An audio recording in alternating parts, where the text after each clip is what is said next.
Okay, so ang next na lecture natin is payment setup. Right? So, payment setup, dito natin siya gagawin sa settings. Okay, payments. And i-explain muna natin yung difference na itong mga to. So, choose a provider. Ito yung mga bank accounts. Pwede silang gumamit dito ng credit and debit card, mga third-party payment providers. So, dito, drop down, pwede ka mamili. Okay, ano yung mga payment providers na tumatanggap ng Visa card? Parang dito ka mag-filter. And makikita mo if available siya dun sa nakaset na country mo. For example, nasa Philippines kasi yung ginamit ko na location, di ba? So, it's unavailable. So, ang available lang dito is yung MallPay and to check out. The rest, they're not available.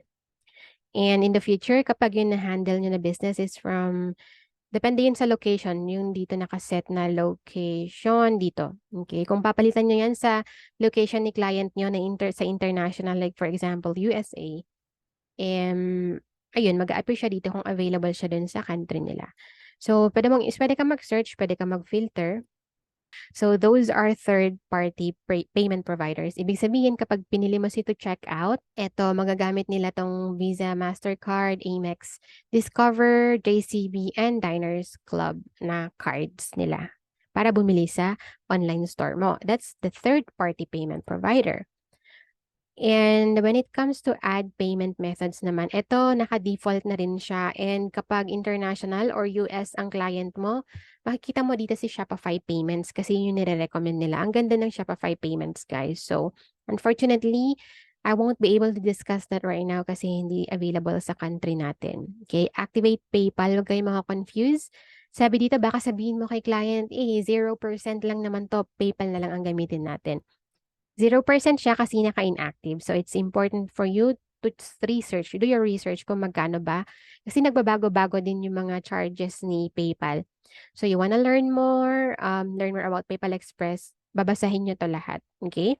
Or you wanna get support from PayPal para masagot nila real-time yung mga questions nyo, possible din siya. And kapag inactivate mo na to, kailangan, actually, tong mga payment na to, dapat si client talaga nagsiset up. Pero kung hindi sila marunong, i-invite niyo siya sa Zoom call para pareho niyong gawin 'to. Kasi iga-guide mo lang siya. Mga confidential kasing information kapag payment, 'di ba? Kasi i-activate niya yung PayPal Express checkout. Ang gagawin nito, mapupunta siya sa PayPal page, landing page, magla-login siya dun sa PayPal account niya. Okay? Ganun siya. And add payment methods. Okay? So, i-discuss muna natin tong difference na netong dalawa. Payment methods, dito natin makikita yung mga dito sa local, for example, yung mga GCash, mga e-wallets na sikat dito sa Philippines. Add itong add payment methods na to. And add manual payment methods. Only if you wanna do this. Kaso lang tong process na to sa manual payment methods, matagal. Matagal pa bago mo makita mag-appear or nagbayad ba talaga si customer or not. Parang ganun. Kasi hindi mo pa hawak yung pera eh. Okay? Pwede kasing nag-send siya sa'yo ng receipt nung binayaran niya sa'yo. Pero sabi magre-reflect pa sa ganitong araw. Okay? Tapos yun pala, pineke lang nila. Mga ganong instances. Bank deposit, hindi instant ba? Pero parang hindi naman. Parang matagal yung process kasi for example, gusto niya, preferred ni customer is magba-bank deposit siya kaso weekends. So, madadelay yung buying process kasi aantayin pa niya na open yung bank unless trusted mo na tong customer na to at sabihin mo sa kanya, sige, i-fulfill ko na yung order mo. Ano na lang, bayaran mo na lang pag available na. Mga ganon. Gusto niyo ba yung mga ganong instances? Binibigyan ko lang kayo ng example kung kailan niyo pwedeng magamit ng mga to. Cash on delivery, dito mo rin siya set up. Pero sa cash on delivery, you need to make sure na bago mo to gawin, makipag-coordinate ka dun sa courier na pipiliin nyo. Okay? For example, JNT. Wag na lang basta-basta sinet up mo tong COD. Tapos, hindi ka naman nakipag-coordinate kay JNT. Tapos, ngayon, nag-deliver si JNT dun sa customer mo. Alam ngayon ni customer mo na COD siya. Magbabayad siya dun sa JNT rider. Nagulat si JNT, bakit COD ba to? Ano ba to? So, magkakaroon ng conflict. So, you wanna make sure na bago mo to gawin is informed si JNT. Makipag-coordinate ka kasi sila ang magre-remit ng pera. Si JNT ang magre-remit ng pera sa'yo. Alright? So, kung aware naman si rider na, okay, itong client na 'to, 'tong shop na 'to is naka-COD siya, aware si rider, alam na nila 'yan. Alam niya na magko-collect siya ng payment, okay? And then later, hindi ko alam kung ano yung usapan, ano talaga yung entire process sa mga ganito, pero sa client ko kasi tinanong ko siya dati, si JNT daw and si GoGo Express ang nagre-remit ng pera directly sa kanya. Okay? So, may mga kaganapan pa diyan. At least alam niyo na, 'di ba? Bago niyo 'to i-suggest kay client niyo. Punta tayo sa add payment methods, yung favorite natin dito. Guys, kapag visit niyo 'to, I just wanna set your expectation na may mga times lalo na kung mahina yung internet mo, hindi nag-a-appear yung mga sine-search mo dito. Pero you just need to keep on trying kasi mag-a-appear siya at some point. Pero 'wag niyo siyang tititigan lang na ganyan. I-click niyo 'tong search by payment methods. Nakikita mo naggaganyan na siya. Ayan, nag-appear na si GCash. So, yun pala yung secret, guys, okay? So, kapag hindi siya nag-work sa first attempt nyo, mag-exit out lang kayo and habang naglo-load, pag nandito na, i-click nyo lang 'to, mag-search na agad kayo habang naglo-load pa. Okay? So, GCash, eto sila. Eto yung mga pwede nyong gamitin. Pwedeng HitPay.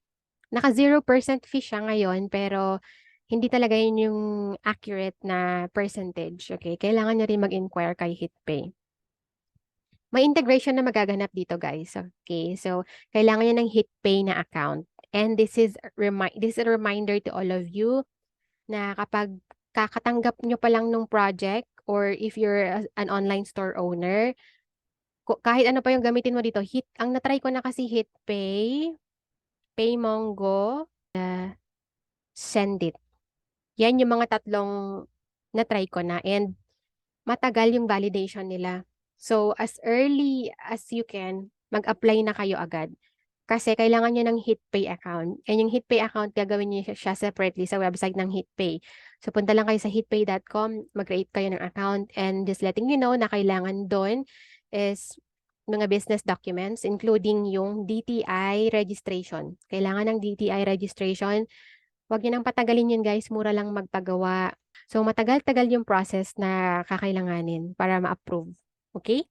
So, HitPay. So, makita nyo dito, available ang GCash and 29 more. UnionPay, PayNow, GrabPay. May gumagamit pa ng GrabPay dito. ShopeePay, Zip, and many more. O, kunwari, i-activate mo na siya. Basahin mo to. Ayan. Learn more about HitPay. Pwede mo tong i-check later. Yan. You are currently not connected to HitPay. Click to connect to install the app. Mag-i-install siya dito sa backend. Or pwede mong i-contact si HitPay. Hindi siya nag-appear, no, kung ano yung mga iba pang payment methods. I-try natin, what else? PayMaya. Or Maya na lang pala ngayon. Ayan, Maya. Meron dalawa. So makikita nyo, guys, may mga nag-appear pa dito na ibang payment providers. I-click ko lang dito at nakikita nyo yung mouse ko ngayon para mag-disappear tong pop-up something na to. Ayan. So, dalawa lang yung available sa Maya natin. Etong ano na to and etong provider na to. PayMongo. At least may GCash pa rin siya. Meron siyang GrabPay. Wala siyang ShopeePay. Yung isa kanina, meron siyang ShopeePay. Etong credit cards, hindi ko pa to na-try. Ayan. And titignan natin kung ano pa yung available na iba. Na payment methods. Visa, MasterCard, American Express, Diners Club, JCB, Maestro. Familiar ba kayo sa mga to? Ito lang yung mga familiar ako ipakita. Oh, may 7-Eleven pa. May Lawson pa. Ministop. Ayan. PayEasy. Hindi na ako familiar sa mga to. I'm not sure kung available dito sa Philippines yung mga yan. GrabPay. Yan. Kakao. Ayan. Pinapakita ko lang sa inyo yung mga available. Uy, tare. May gumagamit pa ng WeChat. Alipay. So, i-explore nyo na lang to, guys, para makita nyo lahat, no? Ito yung ShopeePay natin. Atom, pwede rin siya dito sa Philippines. GCash. Cebuana, in fairness, Palawan. Nice. Tingnan nyo, ang dami talagang payment options. Ayan. Ayan, so sobrang dami. Hindi na natin i-check hanggang dun sa UBP, Paymaya. So, yes, unfortunately, we will not be able to set up the payment Kasi nga, naka-development store lang tayo. And wala naman tayong account dun sa mga payment providers na to. Pero I hope na naintindihan nyo kung later on mag-set up na kayo ng actual store, may idea na kayo kung paano mag-set up. And if you need further help, mag-contact lang kayo sa akin or kontakin nyo mismo yung provider na gagamitin nyo. Etong manage. How do you want payment to be captured sa store mo? Kunwari may bumili sa'yo. Automatically at checkout. This is the recommended one. Kasi kung hindi, imagine, automatically when order is fulfilled, ma-charge lang yung account nila kapag na-fulfilled na yung payment. Na-fulfill na yung order. Ang pangit naman nun. Manually, gusto mo bang manually capture yung payment? No. We want to automatically capture the payment at checkout as long as nag-place na ng payment si customer. Okay? So, tandaan nyo yan.